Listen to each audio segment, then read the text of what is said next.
Hello guys, I hope you all are doing good. I'm Vaishali Kikan and we are discussing the magnetostatics. Today in this video, we are going to talk about two very important topics from the magnetostatic. First is the magnetic flux and second is the boundary conditions for the magnetic field. So both of these topics are really important for your understanding point of view as well as for your exam point of view. So we are going to understand both of them in a great depth, right? So let's start our discussion with the divergence of the magnetic field.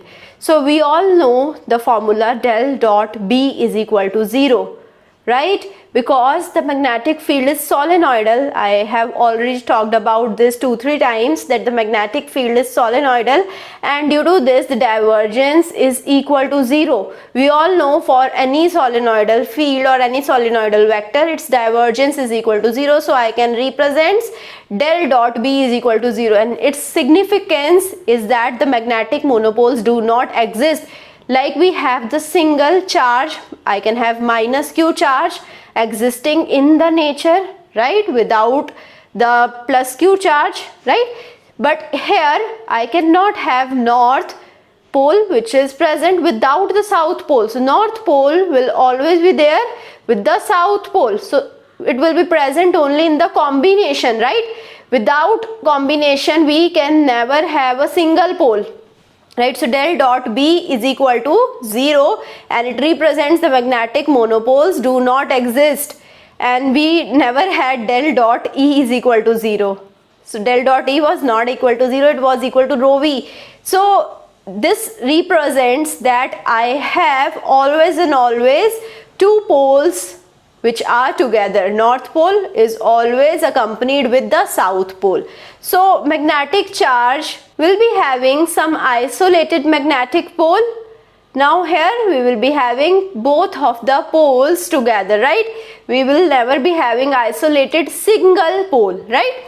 So this is the inference from this equation del dot B is equal to 0. So now no matter how small the magnetic field is, it is divided and it can be containing both north and south pole. So even if you are dividing a very small field, then also the output will be containing north and south pole. So here you can consider this as a magnetic dipole, and if you want to divide it so that north will be remaining all together differently at a different location and south will be remaining at a different location, you cannot isolate them. When you divide it, you will be having north south and north south again, right? When you are going to divide it, you will be getting north south and north south again. When you are going to divide it, you will be again getting north south and north south again. So you keep on dividing, you will be keep on getting the two poles which are together, right? So this is the inference of this equation. So from here I can represent psi is equal to integration over S B dot ds. In the similar way, I was representing the electric flux. Electric flux was the number of field lines crossing the given surface. Here also psi is the number of field lines crossing the given surface. So psi is represented in Weber and B is represented in Weber per meter square, right? So integration over S B dot ds vector, right? So this is my surface, this is my magnetic field lines, this is B. So at the given surface, how many field lines are going out? So this is going to give me the magnetic flux. Del dot B is 0, that we already know. So we can represent this in the integral form. In the integral form, this equation can be represented as integration over V del dot B dV is equal to 0. So this is the integral form equation. Now we know the divergence theorem. According to the divergence theorem, integration over V del dot B dV can be represented as the surface integration of B ds, right? So surface integration of B dot ds is equal to 0. So this is the equation that we have now. From this equation, I can conclude that the net magnetic flux leaving a closed surface is always 0. If I talk about the closed surface, so here you can see this is a closed surface. I represent it with this closed circular symbol.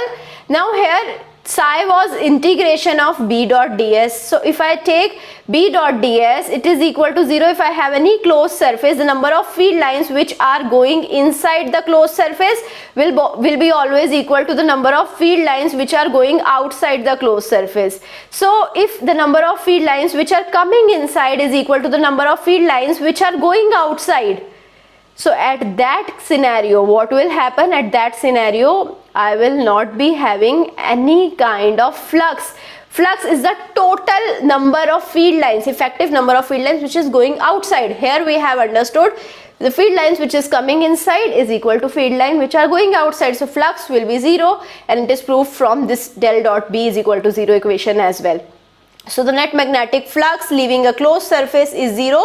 Now there are no magnetic charges, right? So magnetic flux with respect to magnetic potential also we can find out. I can represent this B dot ds as del cross A. I know B vector can be represented as del cross A vector, right? So replacing this B vector as del cross A vector, so now here you can apply, this is the surface integration. So when you can apply the Stokes theorem, del cross A ds can be represented as integration over the length.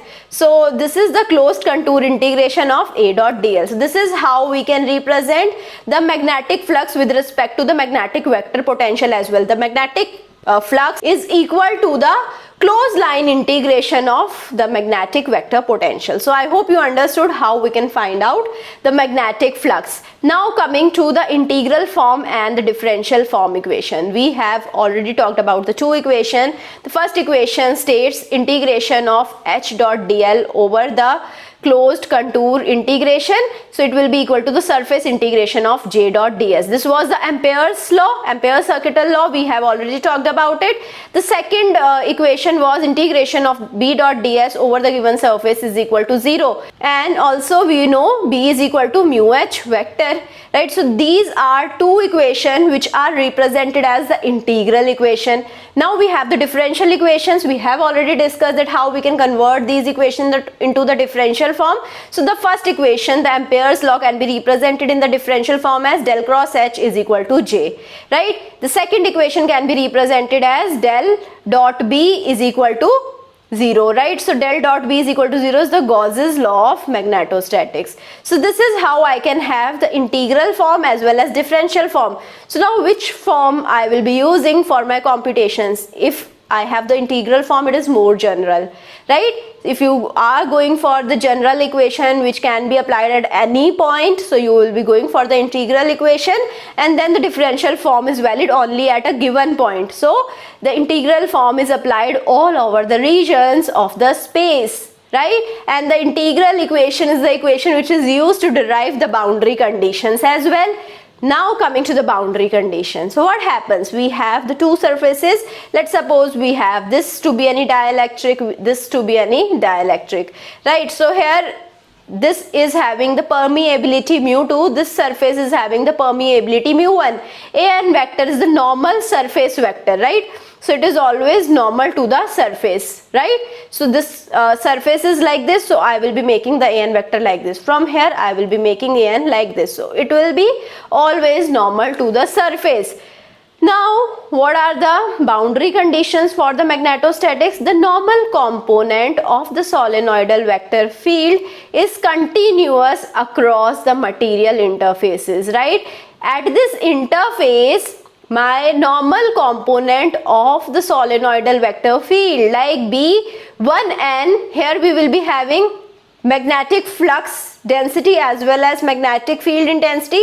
So B and H would be there. So this is B2, this is H2. Here also we have B1 and H1. So B1 and H1 will be having two components. B1 will be having two components, B1n plus B1t. Right? Similarly, B2 will be having two components, B2n plus B2t. Similarly, H1 and H2 can be represented with the two components. H1 is H1n plus H1t. Right? Similarly, we have H2. H2 is H2n plus H2t.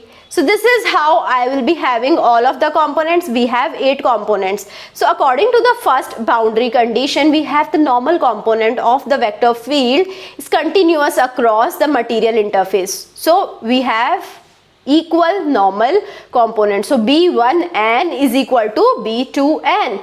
This is the first equation that we have. The second equation is that the second condition also we can call it. Second condition is that the tangential component of the conservative vector field is conservative across a material surface. So now I can represent it as H1t is equal to H2t. So this condition is valid only when the surface current density is equal to 0. When there is no surface current density on this surface, so I can directly write H1t is equal to H2t. The tangential component of H is continuous under a surface current exists at the surface, right? So if the tangential component of the conservative vector field is conservative across a material interface, right? So now when we consider Js is equal to 0, then only we have the tangential components continuous, otherwise they are conservative, right? So now when I have Js, so how I can represent this equation?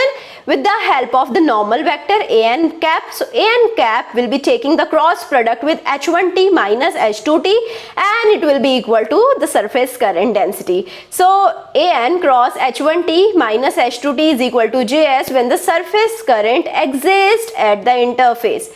Now I consider the two surfaces to be dielectric only. Now for perfect conductor, what changes would be there? For the perfect conductor, inside interior of the conductor, we will not be having electric field as well as we will not be having the magnetic field. So Bn, the normal component, will directly become 0, because here if B2 is 0, B1 will be 0. So if B2n is 0, why? When B2 is 0, B2n and B2t both are 0, right? So this is 0, this is 0, right? So when B2n is 0, B1n will also be 0. So I can say Bn is directly equal to 0. Either it is B1n or B2n, we can call both of the normal components to be 0, and for an cross H, I can directly represent it as Js. So this is how we will be getting the second equation if I have the conductor surface. So surface current must exist, and when the surface current is there, we will be following these two boundary conditions. So magnetic field just outside the perfect conductor will be tangential to it, because here I will be having the tangential components only, right? The normal component is not there, so magnetic field will be tangential to the surface just outside the magnetic surface, right? So this is how I can define the boundary conditions. I hope you understood each and everything. Now I am wrapping up the magnetostatics, all of the concepts related to the magnetostatics. So if you have any doubt regarding any of the concept, you can put the doubt in the comment and I will be trying to resolve your doubt as soon as possible. I hope you like this session. If you like it, please push the like button, subscribe to the channel, share it with your friends, and also give me your feedback. Thank you so much.